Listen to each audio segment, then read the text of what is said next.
Greetings and salutations. Hope this finds you well. Quick shout out to the two Uber comrades and Patreon supporting my channel and this content. My partner, Thank You Rosa, and Independent Left News. Definitely check out Independent Left News. They're a great resource. So, as I was scrolling through Twitter a little bit ago, I came across, example 1,500,693 of how the United States is the biggest purveyor of death and destruction all around the world, and how they literally try to stifle any type of socialist government, any type of independent government that wants to chart their own course, that doesn't want to follow the dictates of the US empire, that wants to provide services for the masses, that wants to look out for the good of the people.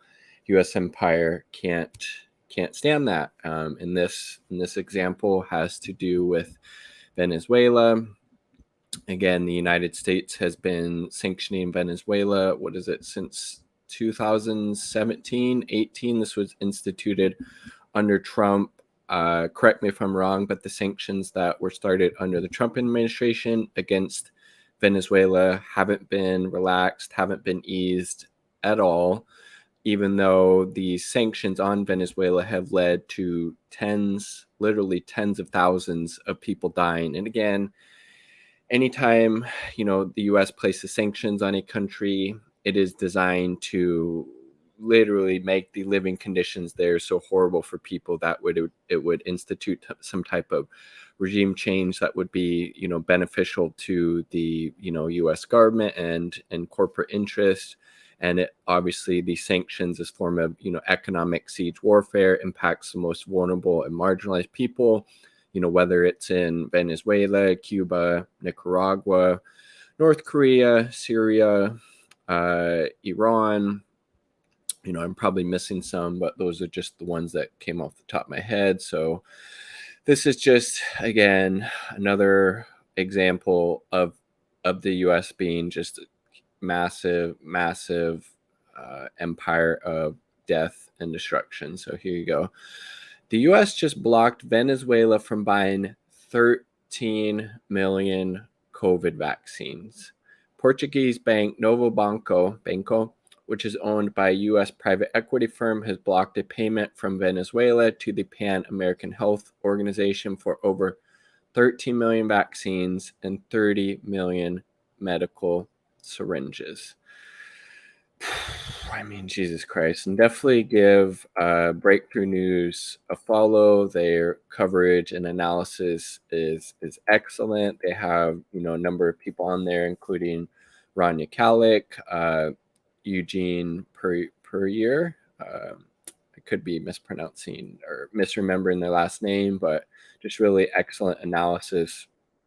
And the things that they cover, like, you're not going to see this obviously in mainstream media. I saw that The Intercept had a story out about this, but it's not necessarily behind a paywall, but you got to put up, give them your email, then you're going to obviously be, bombarded with Intercept shit. Didn't want to do that. So again, I wish I could say this was surprising. It's not.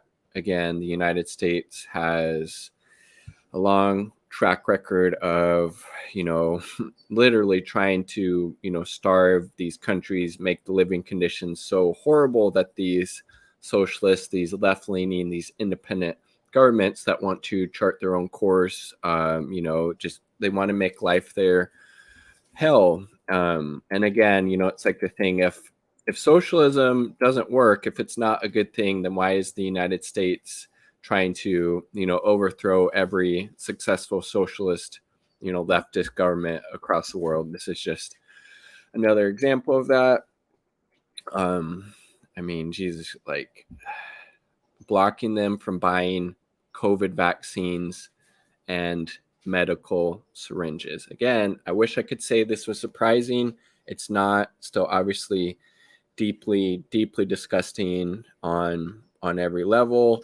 And again, this isn't the only country the United States is doing this type of thing to. They have the embargo on Cuba, which the Biden administration hasn't eased any of those sanctions that were ratcheted up by Trump, even though under the Obama administration, tensions were starting to become normalized, which was obviously a good thing. We shouldn't have any type of economic embargo on Cuba or any of these other countries. I was just chatting about the story, how the United States is preventing this country from being able to get COVID vaccines and syringes, and that's obviously going to have hugely disastrous consequences for Venezuela and the people there that need to get the vaccine, and obviously you need syringes to do that, but the United States is preventing them to do that, and I think that is really messed up.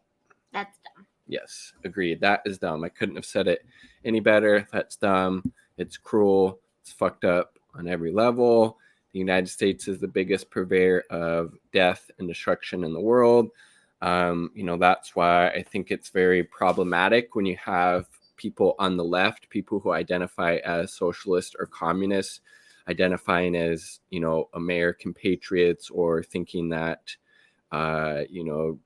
displaying the American flag or wearing American flag attire or whatever. I think that's just really in poor taste, a really bad look, especially when you look at what that flag represents to people in Venezuela who are literally being starved, who aren't able to get their COVID vaccine right now if they wanted it because of what the United States empire is doing.